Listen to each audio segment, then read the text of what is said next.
जय परमेश्वर देवता लोगों, आज पेज नंबर 271 से जनहित में जारी है।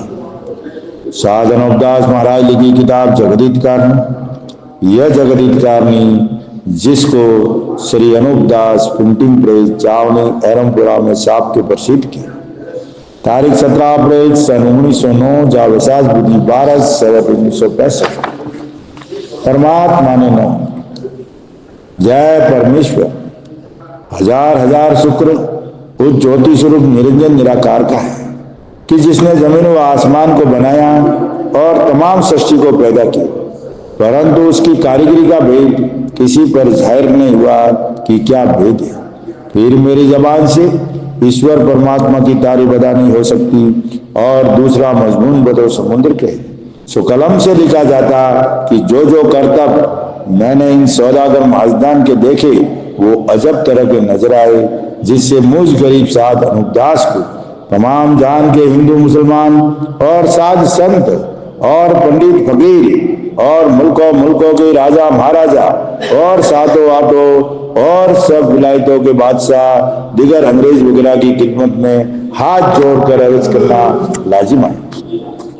तो दोस्तों, ये अनूपदास जी महाराज आपको हाथ जोड़कर अर्ज कर रहे हैं पूरे विश्व के सातों आठों विलायतों के बादशाहों को, राजा बादशाहों को और वैज्ञानिकों को और साधु संतों को और रसूलों को और बड़े बड़े साधु संतों को और जो भी परमेश्वर के बनाए हुए सभी पदाधिकारी लोगों को।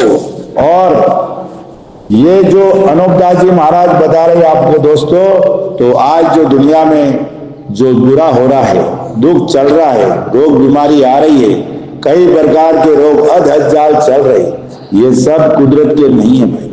ये कुदरत के नहीं है। न मालिक सजा देता है, न मालिक बीमारी लाता है, न मालिक कच्ची उम्र में मारता है, न मालिक कुछ करता है भाइयों, न मालिक भूकंप लाता है, न मालिक कम बरसाता है। मालिक ऐसा कुछ नहीं करता है। जिस दिन मालिक ने बगीचा लगाया था तो मालिक ने सब चीजें टाइम पे हाजिर की है। तो भाइयों, उसकी जो पहचान अगर करना चाहता हो तो वो सतयुग है। सतयुग एक ऐसी मिसाल है जो इस किताब से मिलान करती है। अगर सतयुग की रचना देखना चाहते हो, सतयुग का जो सिस्टम देखना चाहते हो, तो भाइयों सतयुग में महीने के महीने बरसात होती थी। जैसे सूर्य अस्त होता था वैसे चंद्रमा निकलता था, यानी अंधेरी रात नहीं होती थी। शेर और बकरी एक घाट पानी पीते थे, कोई किसी को नहीं मारता था।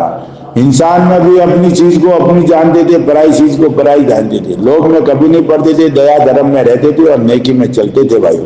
और आदमी की उम्र 10,000 बरस की पूरी उम्र होती थी, कोई रोग बीमारी नहीं था। तो भाइयों, सतयुग एक ऐसी मिसाल है कि वहां मालिक की कुदरत चलती थी। सतयुग के बाद इन हिंदुस्तान के सौदागर बनिए बेईमान लंका को ढेड़ों के दिल में लोभ उमटा और उनको राज करने की हविस लगी और पूरी लक्ष्मी को कब्जे करने का, धन पूरा काबू में करने का उन्होंने एक षड्यंत्र रचा। तो इन लोगों ने एक जादुई विद्या चलाई, एक राक्षसी पाप चलाया, एक जादूशाला नाम का पाप चलाया, एक काफिर विद्या नाम का पाप चलाया, एक राक्षसी नाम का पाप चलाया, एक इंद्रजाल नाम का पाप चलाया। तो और उनके डिस्ट्रीब्यूटर बनाए। तो वो दुनिया का धन लूटते दुनिया में ऐसी व्यवस्था फैला दी है कि दुनिया अपने आप उसके ऊपर चले। तो भाइयों, तो ये कलयुग नहीं, ये कलयुग काल है। और ये हिंदुस्तान के सौदागर बनियों के राक्षसी पाप का नाम है और इसकी फैक्ट्री चलती है जिसको दुनिया स्वर्ग नरक बोलती है। मुसलमान भाई जन्नत बोलती है, अंग्रेज हेवन हेल्स बोलती है। वहां मालिक की दरगाह नहीं है भाइयों, वहां जन्नत नहीं है, वहां स्वर्ग नरक नहीं है, वहां हेवन हेल्स नहीं है। वहां है तो हिंदुस्तान के सौदागर बनिए बेईमान लंका के ढेड़ों के राक्षसी पाप करने की जगह है भाइयों। वहां से पाप होता है जब दुनिया में पाप फैल जाता है। तो मेरे भाइयों, इस किताब को पढ़ करके गौर करिए, बंदोबस्त करिए, सोचिए। और ये किताब पढ़ने से ही हमारी बुद्धि दुरुस्त होगी। जब बुद्धि दुरुस्त होगी तो आपको मालूम पड़ जाएगा। तो मेरे भाइयों, मेरा कहना इतना ही है कि दुनिया में अगर अमन शांति चाहिए, दिन और दुनिया का भला चाहिए, तो भाइयों एक बार इस किताब को पढ़ के और इंसाफ कीजिए और उसका इंसाफ यानी बंदोबस्त कीजिए पाप छुड़ाने का। तो कोई भूखा नहीं सोएगा, कोई भूखा नहीं मरेगा, कोई दुख नहीं रहेगा, कोई रोग बीमारी नहीं होगी, कोई आपस में खार कार नहीं होगा। जीव जंतु से लगा करके कुदरत के हर प्राणी, हर चीज, हर पंखेरु, हर जानवर, हर पशु पक्षी, हर इंसान, किसी को कुछ तकलीफ नहीं होगी। तो भाइयों, इस किताब को पढ़ना हमारे लिए बहुत बड़ी सौभाग्य की बात है, इसको सूखना हमारे लिए परम दुर्भाग्य की बात है। तो भाइयों, इस किताब को जो भी भाई अगर लेना चाहता है, पढ़ना चाहता है, जिस भाई को चाहिए तो जरूर संपर्क करें 8905653801। तो भाइयों, हर महीने की 17 तारीख को ये सावनी आनंदपुरा में निःशुल्क मिलेगी। तो मेरे भाइयों, जो भी भाई को चाहिए जल्दी से जल्दी इस किताब को ले, पढ़े, सोचे, समझे और बनियों के जाल से बचे। बनिए यानी लंका के ढेड़ों के जाल से बचे भाइयों। जय परमेश्वर। जनहित में जारी है, पेज नंबर 271 से मैं आगे बढ़ रहा हूं भाइयों। इसी तरह से सिक्के के ऊपर बदनामी दी है, क्योंकि बुरा तो करते हैं जादू से। इसी तरह से किसी को ये बात लगा दी है कि आज सुबह को फलाने आदमी का मुंह देखा था, तो सारा दिन दुख पाया है, तो उस दिन उस शख्स के नाम के घरे जादू से करड़े कर देते। अब भाइयों, इनका जादू कैसे चलता है? जैसे कंप्यूटर चलता है और कंप्यूटर में अलग अलग टाइप के सॉफ्टवेयर फिट होते हैं भाई। तो हर इंसान के ऊपर, जैसे आज हमने किसी का मुंह देखा तो समझो हमारा दिन, पूरा दिन बेकार चला गया, तो हम ये कहते हैं हम उनके लंका के ढेड़ों की व्यवस्था पे चल रहे, हम ऐसा कहते हैं कि आज क्या मालूम किसका मुंह देखा था तो सारा दिन मेरा बेकार हो गया। तो भाई, मुंह देखने से बेकार नहीं हुआ, उस सौदागर लोगों ने आदमी की राशि और आदमी के नाम से, चेहरों के नाम से ऐसा सॉफ्टवेयर फिट किया कि इसका चेहरा देखने से खराब हो गया। लेकिन चेहरा देख से नहीं हुआ, उसने हमारे नाम के ग्रे करड़े कर दिए थे आज, लेकिन चेहरा तो एक आठ लिए बनियों ने। लेकिन आज हमारे घरे हिंदुस्तान के सौदागर बनियों ने करड़े कर दिए थे भाइयों, इसलिए आखा दिन दुख पाया है। लेकिन हम चाहते हैं कि हमने किसी का, तो चेहरा तो मालिक की कुदरत का है भाइयों, आदमी की कुदरत देवता रूपी चेहरा है। चेहरा देखने से किसी का बुरा नहीं होता है मेरे भाइयों, तो ख्याल करो उसके ऊपर। तो सारा दिन दुख पाया है, तो उस दिन उस शख्स के नाम के घरे करड़े कर देते हैं कि जिस शख्स ने उस फलाने शख्स का मुंह देखा था, जिससे वो देखने वाला आदमी सारे दिन जादू के ग्रह से दुख पाता रहे। सो तो उसको मालूम नहीं कि मुझको जादू का ग्रह है, उसको तो मालूम नहीं है कि जादू का ग्रह, उसको तो यही मालूम है मैंने उसका मुंह देखा था, इसके लिए मेरा सारा दिन खराब हो गया। जिससे दुख पाया है, क्योंकि मुंह के देखने से तो कुछ भी नहीं होता है, क्योंकि आत्मा सो परमात्मा और सब में परमेश्वर का रूप है भाइयों। आत्मा सो परमात्मा, सब में परमेश्वर का रूप है। जमीन माता है परमात्मा और हम है जमीन माता की आत्मा, तो सब में परमेश्वर का ही रूप है। जो हमारे में सिस्टम चलता है वो भी जमीन माता के अंदर सिस्टम चलता है भाइयों। तो जमीन माता को परमेश्वर ने बनाया, जमीन आसमान को परमेश्वर ने बनाया है और हम लोगों को परमात्मा ने बनाया। हमारी उत्पत्ति परमात्मा की है भाइयों। तो इसलिए आत्मा सो परमात्मा और सब में परमेश्वर का रूप है। सो संसार में भी कहते हैं कि सब में पूर्ण ब्रह्म है और सबके अंदर मालिक की रोशनी है और कुदरत है। सो सतयुग में क्या मालिक दूसरा था और अब क्या मालिक दूसरा हो गया। अब भाइयों, सतयुग की बात आई गई है, तो सतयुग एक ऐसी मिसाल है कि सतयुग में तो सबकी बुद्धि दुरुस्त थी, शेर बकरी एक घाट पानी पीते थे, कोई किसी में बैर नहीं था, अपनी चीज को अपनी जानते थे, पराई चीज को पराई जानते थे। महीने की महीने बरसात होती थी, सूर्य अस्त होता था तो चंद्रमा निकलता था, अंधेरी रात नहीं होती थी भाइयों। और भी कई तरह की बातें हैं, आदमी की उम्र पूरी होती थी। तो मेरा कहने का मतलब यह है कि बलि चढ़ाना कुछ नहीं होता था। तो मेरा कहने का मतलब यह है भाइयों कि उस वक्त मालिक क्या दूसरा था, आज क्या मालिक दूसरा है, फिर आज क्या हो गया। ऐसा मालिक अगर होगा वही है तो आज क्या हो गया, तो ये क्या मालिक सजा देता है? नहीं भाइयों, बिल्कुल नहीं। ये हिंदुस्तान के सौदागर बनिए मालिक को भुला के इन्होंने पाप चलाया है, राक्षसी पाप। ये लंका के ढेर हिंदुस्तान में धर्मात्मा बन के बैठे हैं भाइयों और इनका ये घर के राक्षसी पाप है। जब तक ये राक्षसी पाप का खात्मा नहीं होगा, जब तक सिलसिला ऐसे ही चलते रहे। तो भाइयों गौर करो, दूसरा क्या, अब क्या मालिक दूसरा हो गया? मालिक तो वो का वही है। सो सज्जग में तो एक एक को देख के जीते थे। अरे देख देख के जीते और एक एक पर बहुत हेत रखते थे। सो लगाए झाड़ वनस्पति से और अनमोलों से और लगाए आदमियों से, ऐसा संप और हेत था कि सब में परमेश्वर ही था। परंतु जब से इन बनियों बेईमानों ने ऐसा राक्षसी पाप चलाया है कि जो सबकी बुद्धि भ्रष्ट करके कुछ का कुछ संसार में वहम चला दिया कि जिसकी कुछ गिनती भी नहीं है। अगर कुछ गिनती में आवे तो लिखूं, सो वहमों का तो संसार में पार नहीं है, और संसार के नाम का पाप करा के कुछ का कुछ बुरा कर देते और संसार में नुकसान पाप से करा देते, जिससे वहमों को सच्चा जानने लगते हैं। तो जिस दिन से राक्षसी पाप चलाया है उस दिन से वहम करके और कुछ का कुछ सुझा के और संसार के नाम का पाप करा के बुरा कर देते हैं। इससे संसार में वहम चला है। वहम का मतलब क्या है? हम बोलते ऐसा हो जाएगा, ऐसा हो जाएगा, कोई चीज देखते ना, मेरे को पाप। अभी हमारे घर से कोई वस्तु निकालना हो, जैसे हमको किसने ऐप लगा के पकड़ा दी है, किसी साधु संत ने पकड़ा दी है, किसी मौलवी मुल्ला ने पकड़ा दिया, अब उसको हटाना हो तो हमारे अंदर वहम उठ जाता है, अरे कुछ हो जाएगा तो कुछ हो जाएगा। दो भाइयों, कुछ नहीं होता है, लेकिन होना रहेगा। वो हिंदुस्तान का सौदागर बनिया करेगा, खेल सब उसके हाथ में है। आप उस तस्वीर को घर में लगाओ या मत लगाओ, किताब को पढ़ो या मत पढ़ो, लेकिन उस बनिए को जो करना है वो करेगा। टिप्पणों में कुछ भी लिखा होने दो, उससे कोई फर्क नहीं पड़ता है। टिप्पणा तो उसके लिए व्यवस्था है, उसको याद रहने के लिए एक कॉपी की तरह लिस्ट बनाई है उसने।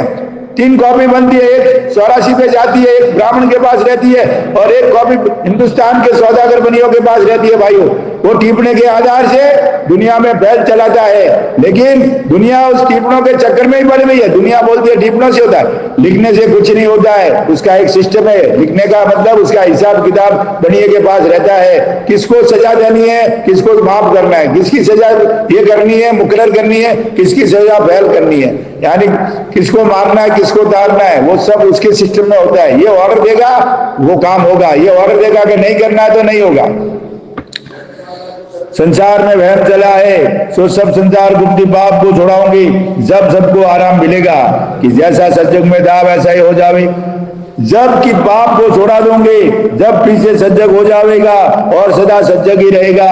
और तुम जो ये कलजग कलजग कहते हो, सो कल्लू काल कोई चीज नहीं है। ये तो बनियों के राक्षसी पाप, बनियों का राक्षसी पाप चला, बनियों ने राक्षसी पाप चलाया है। सो रावण हिरणाकुंज के मुआबिक पाप चलाया है। देखा भाइयों, अनुपदास जी महाराज लंके की चोट पे कह रही है कि ये तो बनियों ने राक्षसी पाप चलाया है। मैं हिंदुस्तान के सौदागर बनियों को ऐलान करता हूं कि इस किताब को झुटला दे, एक लाइन झुटला दे, हम ये किताब को भी छोड़ देंगे। भाइयों, मैं पूरी दुनिया के लोगों से कहता हूं कि इस बार एक बार इनकी पूरी जमात को बुलाओ और दुनिया के विद्वानों को बुलाओ और सबको बुलाओ और हम इस किताब के माध्यम से बात करेंगे। इस किताब को सिर पे रख के बनिया बोले कि ये बातें गलत लिखी हुई है, हम ये किताब को भी छोड़ देंगे। मैं ये हिंदुस्तान के बनियों को आह्वान करता हूं, लंका के ढेरों को राक्षसी पाप चलाया है, सो रावण हिरणाकुंज के मुआबिक पाप चलाया है। सो इसका नाम बनियों ने कल्लू काल रख दिया है। सो जिस तरह से कि रावण ने संसार के नाम का पाप करा के सबकी बुद्धि भ्रष्ट कर दी, उसी तरह से इन बनियों ने भी सकवे राज करने की वजह से सबकी बुद्धि भ्रष्ट कर दी है। सो इस कल्लू काल के पाप को सब मिलकर छोड़ाओ। सकवे राज करना, पूरी दुनिया के ऊपर राज करने के लिए उन्होंने सबकी बुद्धि भ्रष्ट कर ली है। तो इसलिए दोस्तों, मैं दुनिया के लोगों से यह भी कहता हूं कि एक बार जगन्नाथ कारणी पढ़ो, आपकी बुद्धि दुरुस्त हो जाएगी।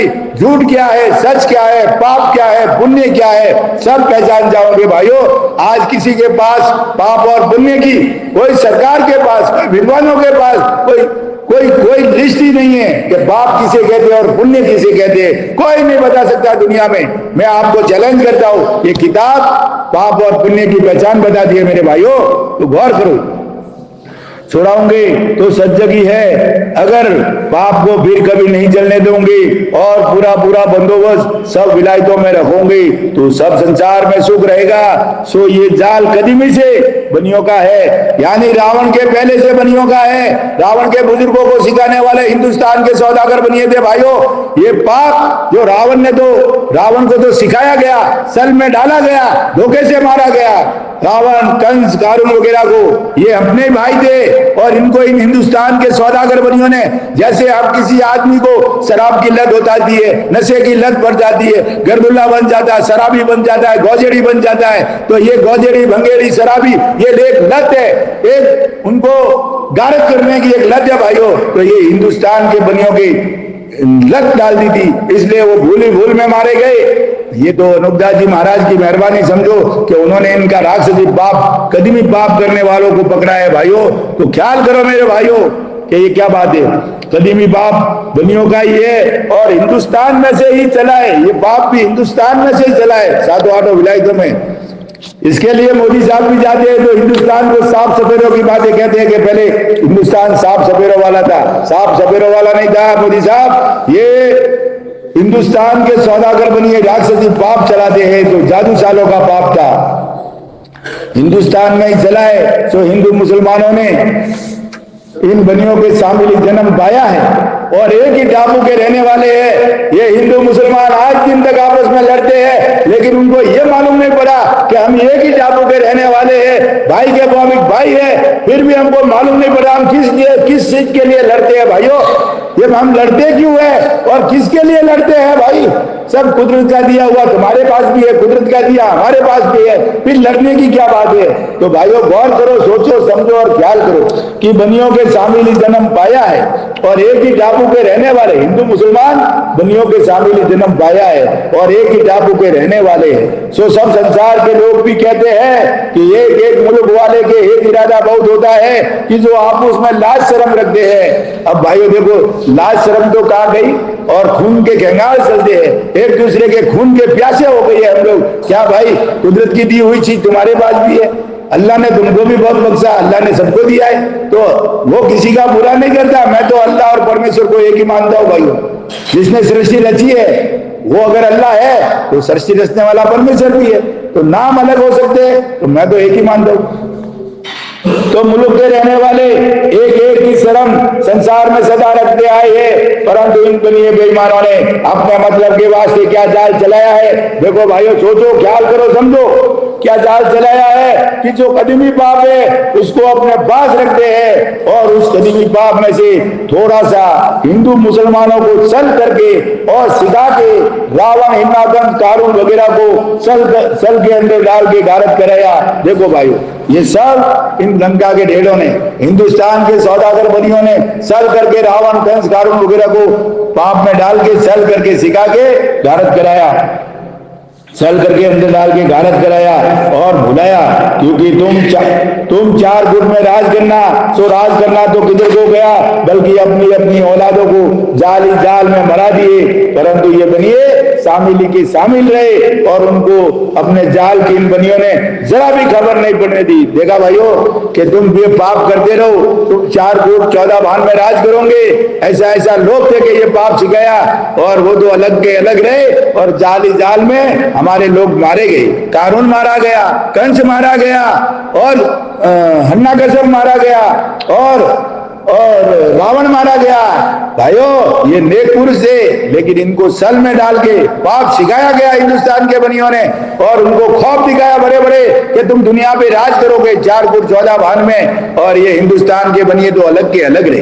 तो भाइयों ख्याल करो, सोचो, समझो। मैं डंके की चोट पे कह रहा हूं, किताब इसका सबूत है, किताब जगरित गानी शामिल रहे और उन्होंने अपने जाल की इन बनियों ने जरा भी खबर नहीं पड़ने दी। हालांकि उन्होंने इन बनियों के शामिल जन्म पाया था, परंतु जाल में हिंदुस्तान के लोगों को गारद करा दिया। उसी तरह से अब ये बनिए दूसरी विलायतों से मिलने लगे हैं। सो आप लोगों को और अंग्रेजों को और रूम सुम को और दूसरी विलायतों को रावण, हिरण्यकश्यप वगैरह की तरह से सल करके सकवे राज करने के लिए ये बनिए आप लोगों को सल के अंदर डालेंगे कि जिस तरह से अभी ये विलायतें जो लिखा है उनको भी अभी मिलने लगे हैं और उनको भी सल करके और ऐसा का ऐसा रावण, हिरण्यकश्यप की तरह जल डालेंगे, हिंदुस्तान में लाएंगे, राज कराएंगे और फिर मरवा देंगे, गारद कर देंगे, अंदर डालेंगे कि जिस तरह से हिंदुस्तान के लोगों को जाल में डाल के गारत कर दिया है, उसी तरह से आप लोगों को बैठा बैठा के और कदीमी पाप में से थोड़ा थोड़ा सिखा के और कुल विलायतों में राज करने के वास्ते तुमको भी बैठा के थोड़ा बहुत पाप सिखा देंगे। जो 4 फुट में राज करने के वास्ते तुमको भी बहका देंगे, उनको भी ऐसा कहेंगे कि तुम भी पूरी दुनिया पे राज करोगे, 4 फुट और 14 भान में राज करोगे। 4 फुट 14 भान का मतलब यह है कि 4 जमीन माता की 4 दिशाएं, हाथ और पैर, और 14 फुट का मतलब है 14 द्वार है जमीन माता का। जो 14 द्वार तक पहुंच जाता है तो वो परमेश्वर के बराबर हो जाता है मेरे भाइयों। तो 14 द्वार का मतलब है अनूपदास जी महाराज ने 14 द्वार देखे, बाकी दुनिया में किसी ने भी 14 द्वार नहीं देखे। तो 4 फुट और 14 भान का मतलब ये होता है। रामदेव जी की बात कर देना तो उन्होंने भी 9 द्वार ही देखे हैं, और उनके भी कितने द्वार बाकी रह गए? 5 द्वार बाकी रह गए, बहका देंगे। तो आप लोग भी भूल जाओगे, क्योंकि रावण हिरणाकंस ने शामिली जन्म पाया था तो उनको भी बनियों ने जाल में डाल के मरा दिए। परंतु हिंदुस्तान के लोगों को अब तक, आज तक मैं किताब पढ़ता हूं जब तक मालूम नहीं है, अब तक इन्हों को जाल की खबर नहीं कि बनियों का जाल है। और हिंदुस्तान को तो वर्षों के भरोसे बुलाइए। अब हिंदुस्तान में जो लोग बाहर देश में जाते, अपने प्रधानमंत्री भी एक बार बोला था कि हिंदुस्तान साफ सफेरों का देश था, आज हिंदुस्तान में अलग है। तो भाइयों कहता हो कि हिंदुस्तान में परसों के पहले पर्चे बहुत दिखाए, तो लोग बेचारे परसों के भरोसे भूल गए, उनको मालूम नहीं था कि ये कुदरत की बात है। परसों के भरोसे बुलाए है और जाल को पर्चा जानते हैं और कहते हैं कि मालिक के घर की कुदरत है, और देवतों को पर्चा वगैरह है, देवतों का पर्चा वगैरह ऐसे ऐसे भुला दिए थे भाइयों कि देवतों का पर्चा है, मालिक की कुदरत है। इस तरह के जाल बनियों ने चला रखे हैं जिसका कुछ अंदाज नहीं है। सो आप लोगों को ख्याल करना चाहिए कि जिस तरह से हिंदुस्तान तबाह हो गई है और जो किसी कदर बाकी रही है उसको आप लोगों को लालच देके तबाह करा देंगे। इसी तरह से कुल विलायतों में तबाह हो जाएगी। जब सब विलायतों में थोड़े से आदमी रह जाएंगे तो ये बनिए सब विलायतों में राज करेंगे।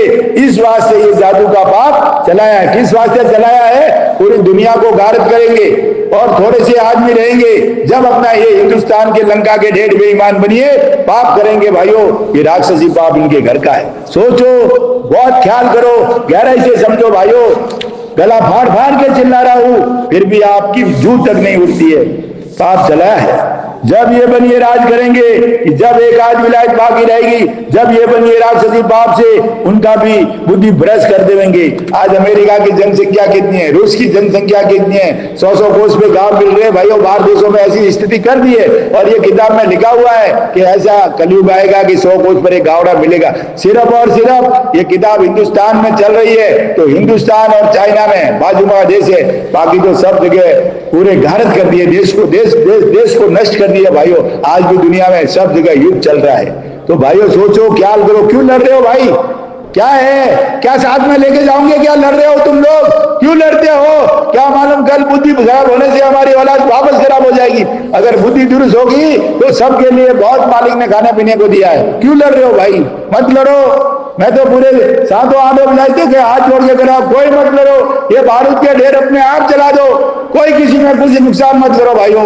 ये अगर लड़ना है तो हिंदुस्तान के सौदागर बनियों से लड़ो। ये धर्मात्मा बन के बैठे हैं हिंदुस्तान में, जादूखोरा देव बन के बैठे हैं और जो देवता थे उनको जादूखोरा बना दिया भाइयों। ख्याल करो, सोचो, समझो, बुद्धि भ्रष्ट कर देंगे। जब आप उसमें लड़कर भाई भाई लड़ जाएंगे तो इसमें झूठ होगा। तो हिंदुस्तान में देख लो भाइयों कि भाई भाई लड़के मर जाएंगे। हिंदू मुसलमान आए दिन 24 घंटा में हिंदुस्तान में एक बार तो किधर ना किधर दंगा होगा। अरे भाई मेरे क्यों लड़ रहे हो? कुदरत के बनाए हुए तुम भी हो, कुदरत के बनाए हुए मालिक की रचना आप भी हो, मालिक की रचना। अगर कोई गलती है, कोई भूल है तो उसको बैठ के सुधारो, बुद्धि दुरुस्त रखो भाइयों। भाई भाई में सम रखो भाइयों। क्यों लड़ रहे हो भाई? हिंदू मुसलमान भाइयों मैं आपको हाथ जोड़ के अर्ज करता हूं कि क्यों लड़ रहे हो? अरे लड़वाने वाला कोई और है, उसकी पहचान करो भाइयों, उसका खात्मा करो, तब दुनिया में शांति होगी। देख लो कि जो हिंदुस्तान के त्योहार बनाया, हिंदुस्तान में त्योहार बनाया है, हिंदुस्तान में देख लो कि जो हिंदू मुसलमान के त्योहार बनाया है कि ताजिया और रेवाड़ी कृष्ण जी महाराज की निकला करती है। तो त्योहार तो अगले लोगों ने धर्म के वास्ते बनाया है तो फकीरों को और साधु संतों को खाना खिलावे, तो ये धर्म की बात है। और जो आपस में खाना खिलाया पिलाया करे तो वो हेत इरादा है। मुसलमान भाइयों, ये त्योहार तो हेत इरादे के वास्ते बनाया है कि मार मार कार करने के वास्ते नहीं बनाया, क्या एक दूसरे को कापा कापी करने के वास्ते नहीं बनाया भाइयों, हेत इरादे के वास्ते बनाया, एक दूसरे को खाना खिलाने पिलाने के। आप हमारे घर पे आओ, हम आपके घर पे आते हैं, उसके लिए त्योहार बनाया भाइयों। आप त्योहारों में भी मारा मारी कापा कापी करते हो, बहुत बड़ी जिल्लत की बात, शर्म की बात है भाइयों। क्यों ऐसा करते हो भाइयों? मैं हाथ जोड़ के अर्ज करता हूं भाई, सोचो समझो और ख्याल करो। हिंदू मुसलमान की बुद्धि राक्षसी जाल से ऐसी भ्रष्ट कर दी है कि जो त्योहारों में भी आपस में लड़ लड़ के मरते हैं। मत मरो भाइयों, मत ऐसा काम करो, सोचो समझो और ख्याल करो। और विलायतों के राजा बादशाह इस बात को गौर करके देखो और ख्याल करो कि हिंदुस्तान के लोगों की बुद्धि कैद कर दी कि जो भाई भाई की बुराई करते हैं और आपस में कट कट के मर जाते हैं। इस तरह से जबकि रावण वगैरह ने बुद्धि खराब की थी, जब संसार के लोग आपस में कट कट के मर जाते थे, रावण ने भी ऐसा पाप चला, लेकिन दोष रावण का नहीं था, सिखाने वाले हिंदुस्तान के सौदागर बनिए थे भाई। और रावण ने चल करके शिव जी और रामचंद्र जी और ऋषिसुरों वगैरह को भुला दिया था, शिव जी शनि को भुला दिया था भाइयों। और जब शनिचर ने रावण का सर शिव जी, रामचंद्र जी और ऋषिसुरों वगैरह को वाकिफ किया था, फिर वो सल में नहीं पड़े। जब भी तुम आपके बुजुर्गों की औलाद और राजा बादशाहों की औलाद और ऋषियों की औलाद और सब संसार की औलाद जीती है। अब ये बनियों का जाल प्रकट हुआ है भाइयों, ये जाल हिंदुस्तान के सौदागर बनियों का प्रकट हुआ है। सो ये सल बहुत कुछ करेंगे। पहले तो बादशाहों को सल करके भुला दिया था, क्या जाने क्या सल किया था, सो तो इनकी यही जाने। जिसका सबूत यह है कि अगले बादशाह ने इनके मंदिरों की पुतलियों वगैरह के नाक और कान काट कर मंदिरों को गिरवा दिए। देखो भाइयों, जब इन्होंने सल किया था, इनका पाप पकड़ा गया था। हिंदुस्तान के सौदागर बनिए बेईमान लंका के ढेरों का, जब हिंदुस्तान के बादशाह ने इनके मंदिरों वगैरह को गिरवा दिए थे, हिंदुस्तान के जैन धर्म के मंदिर गिरवाए थे और पुतली वगैरह के नाक और कान कटवा कर मंदिरों को गिरवा दिए थे। बोलो कितना घिनौना इन लोगों ने पाप किया था। लेकिन आज हम लोगों की नींद नहीं खुल रही है, हम लोग समझ नहीं पा रहे क्योंकि हमारी बुद्धि भ्रष्ट कर दी है। और ये बनिए बेईमान गाय सुअर की कसम खाकर बच गए थे। और उन बादशाहों के मरने के बाद, उन बादशाहों के गौर करो भाइयों, मुसलमान भाइयों, हिंदू भाइयों गौर करो। और उन बादशाहों के मरने के बाद फिर उन्होंने जादू चला के उनकी बादशाह को और औलाद को गारत कर दिया। सो ये हिंदुस्तान में देख लो। और पैसा वगैरह जो बादशाहों ने इनसे लिया होगा वो भी फिर उनको गारत करके लिया। आज हिंदुस्तान का आखिरी बादशाह था मुसलमान भाइयों गौर करना कि जफर शाह बहादुर की आखिरी संतान, आज उनको खाने पीने का ठिकाना नहीं है, रहने का घर नहीं है, कैसी हालत कर दी है। ये हिंदुस्तान के बनियों ने की है। इस किताब को पढ़ के मैं तो बोलता हूं अदालत में केस करो कि ये किताब इसका सबूत है, जीता जागता सबूत है। हिंदुस्तान का आखिरी बादशाह जफर शाह बहादुर, उनकी आज सत्ता नहीं, उनकी परिस्थिति क्या है। और राजा बादशाहों के भी लड़के देख लो, उनकी आज परिस्थिति क्या है। ये सब करतब हिंदुस्तान के बनियों ने है, लेकिन फिर भी राजा बादशाह भी, उनकी भी आंख नहीं खुल रही है मेरे भाइयों। लिया होगा, फिर उनको गारत करके ले लिया होगा और उनकी औलाद को बिल्कुल खराब कर दिया। और दुनिया को दिन दिन खराब करके कम करते जाते हैं, क्योंकि पहले दुनिया में आदमी बहुत थे। कब थे? जब रावण के जमाने में, कंस के जमाने में बहुत आदमी थे, बहुत, इतने थे कि बेहिसाब। देखो उसका हिसाब कैसे आता है। दुनिया में पहले दुनिया में आदमी बहुत थे। जब रामचंद्र जी महाराज ने रावण का जाल मिटाने को लंका पर चढ़ाई की थी, उस वक्त फौज में 18 पदम आदमी थे। कितने? 18 पदम। और पीछे और फौज में लड़ने वाले जवान आदमी गए होंगे और बूढ़े डोकरे और औरत बच्चे पीछे रहेंगे। भाइयों, जब रावण को मारने के लिए रामचंद्र जी की फौज चढ़ी थी, और हमको बताते बंदर गए थे। अरे बंदर कुछ नहीं थे, वानर जाति के राजपूत लोग थे। वो बंदर नहीं थे। ये बंदर का जाल इन बनियों ने गफलत करके डाल दिया अंदर। भाइयों, बंदर बंदर कोई फौज में नहीं गए थे, सब गए थे, योद्धा गए थे और लड़ने वाले जवान जवान आदमी गए थे, और वो भी वानर जाति के राजपूत थे। भाइयों, वो जात थी, वो बंदर नहीं थे। ये हमको भूल इधर डाल दिए, भूल के वानर सेना लेके गए थे। ये सब झूठ फरेब चला दिया है। ये किताब इसका सबूत है।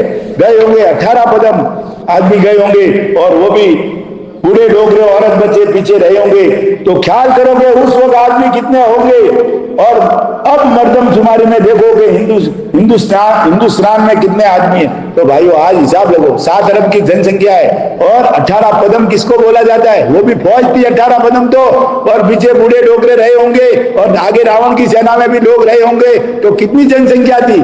बहुत थी। लेकिन आज परिस्थिति कैसी है कि आज 7 अरब की जनसंख्या में दुनिया त्राई त्राई कर रही है, खाने पीने का नहीं है। तो ख्याल करोगे ये क्या कर्तव्य है, ये क्या हो रहा है? मालिक के घर में ये क्या मालिक सजा दे रहा है?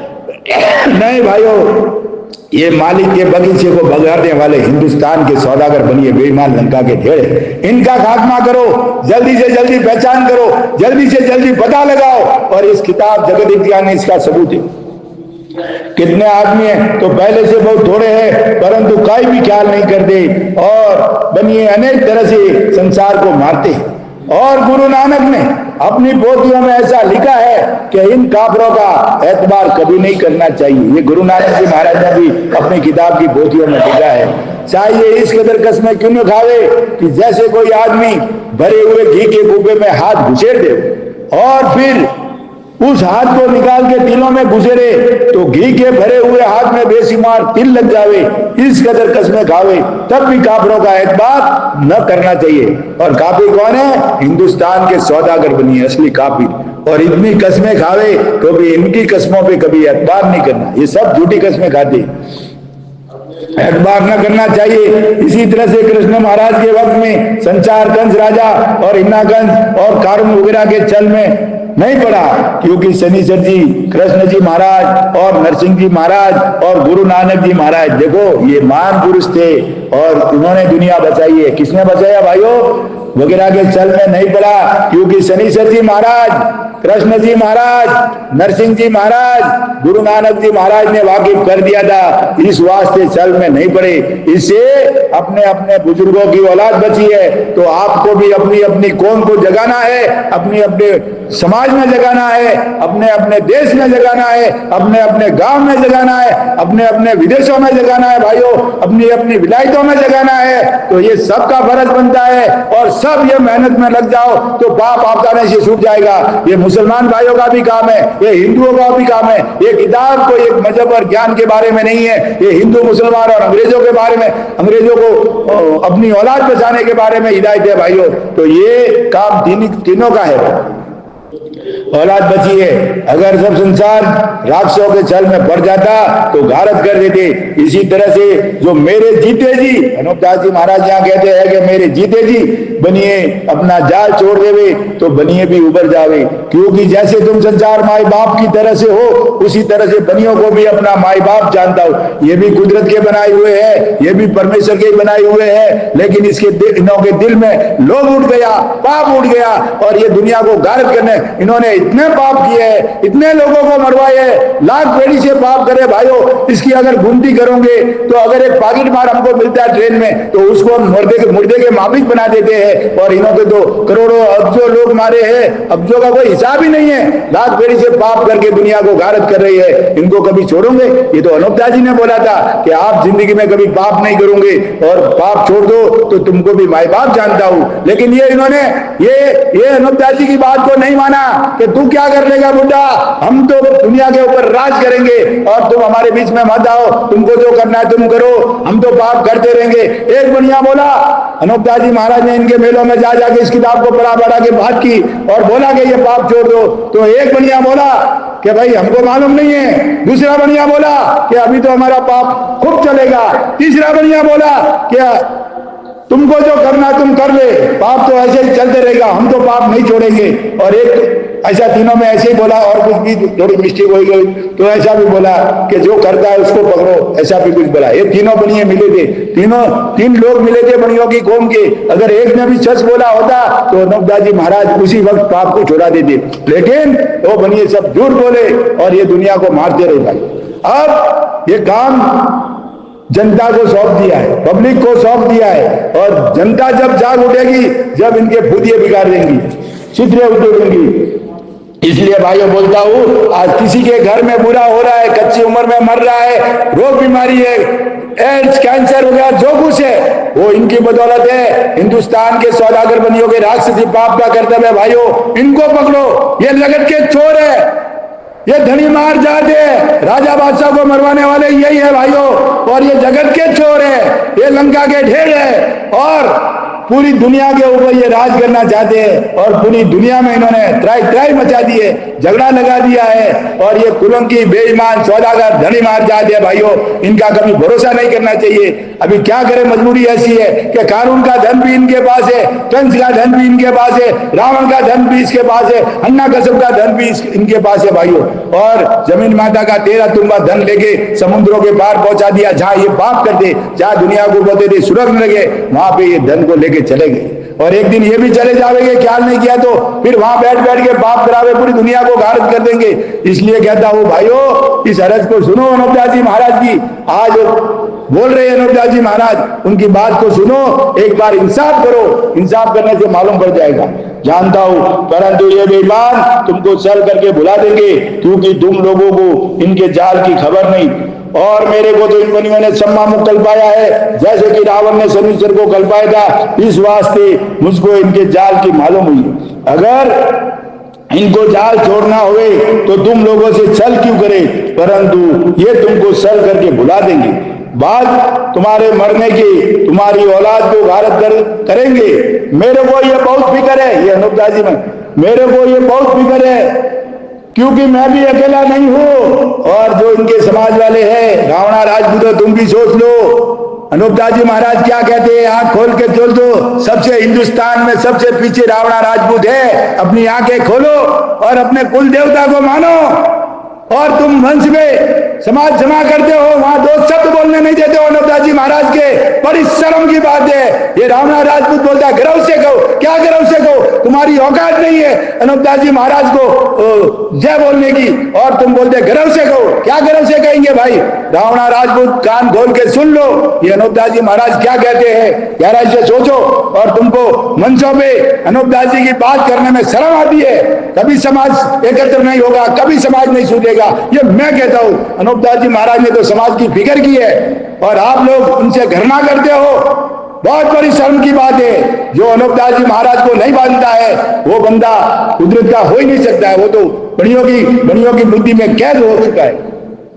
क्योंकि मैं भी अकेला नहीं हूं, मेरी भी जात बिरादरी है, जिस कदर साकर की ओद है, मैं भी कोई अकेला नहीं हूं, क्योंकि हमारी तुम्हारी सबकी ही औलाद जादू से डूबती है। साकर का मतलब समझते हो, कुदरत के बगीचे को बचाने का वो साकर है, और जो वो उस काम में लगा है वो सब साकर है भाइयों। तो ख्याल करना, मैं भी अकेला नहीं हूं, बिरादरी है, मैं भी अकेला नहीं हूं, क्योंकि हमारी तुम्हारी सबकी औलाद जादू से डूबती है। इसे लिखता हूं कि इनका छल है, इसी वास्ते ये छल चलाया है कि सब विलायतों को गारत करके कलंकी राज करेंगे।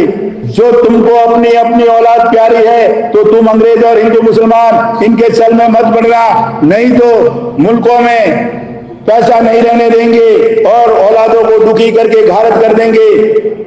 और जो ये मेरे जीते जी जाल छोड़ दोगे तो ये भी उबर जावे और जाल भी मिट जावे।